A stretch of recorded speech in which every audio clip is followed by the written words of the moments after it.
kamati kuu imewaelekeza wanasheria wa chama kuwa hadi kufikia Alhamisi tarehe 9 mwezi Juni, shauri hili liwe limepelekwa mahakamani, na madai yetu ya msingi ni kwa sababu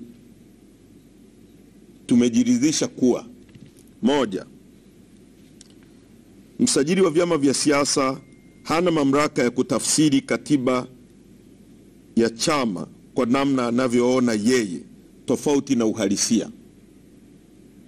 Kwa tunaenda mahakamani kwa sababu msajili amejipa jukumu kama mtafsiri wa katiba yetu, na yeye anajiona ndio anajua nini katiba yetu inazungumza, tofauti na sisi na wanasheria wengine wote wanavyoiona katiba yetu. Sababu ya pili aliyoitoa msajili wa vyama vya siasa kuzuia ruzuku ya chama,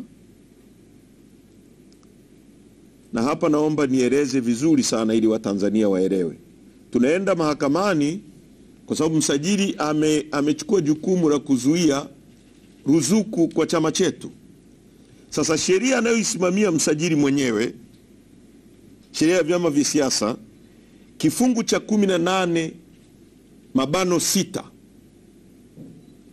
msajili ana uwezo wa kuzuia ruzuku ya vyama au kwa chama kingine chochote, sio cha kwetu tu, chama kingine chochote kinachopokea ruzuku, pale tu ambapo kuna kweli ya mkaguzi na mdhibiti mkuu wa hesabu za serikali kwa chama hicho, kwamba labda chama kimefanya matumizi ya hovyo ya fedha, na mkaguzi na mdhibiti mkuu wa hesabu za serikali amekagua na ametoa ripoti, kama vile mnavyosikia sasa hivi ripoti ya mkaguzi na mdhibiti mkuu wa hesabu za serikali inasema serikali ya Rais Samia imefanya matumizi yasiyokuwa na tija ya bilioni 571.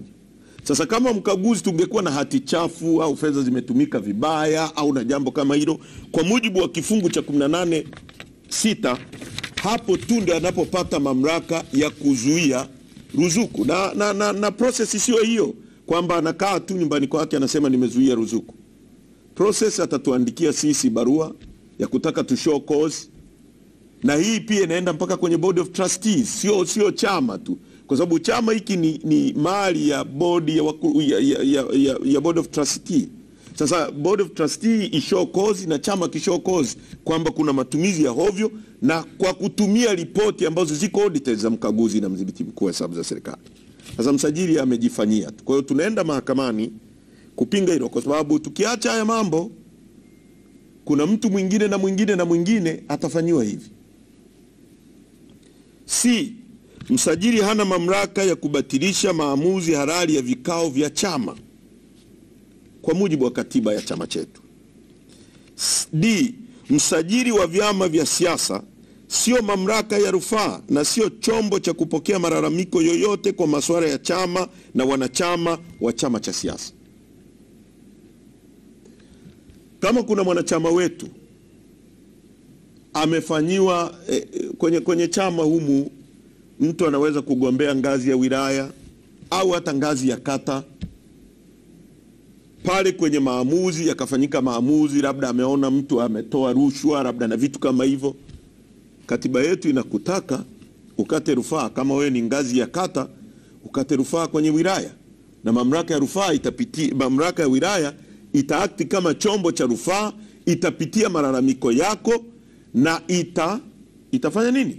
Itatengua au itaendelea kuuphold hayo maamuzi.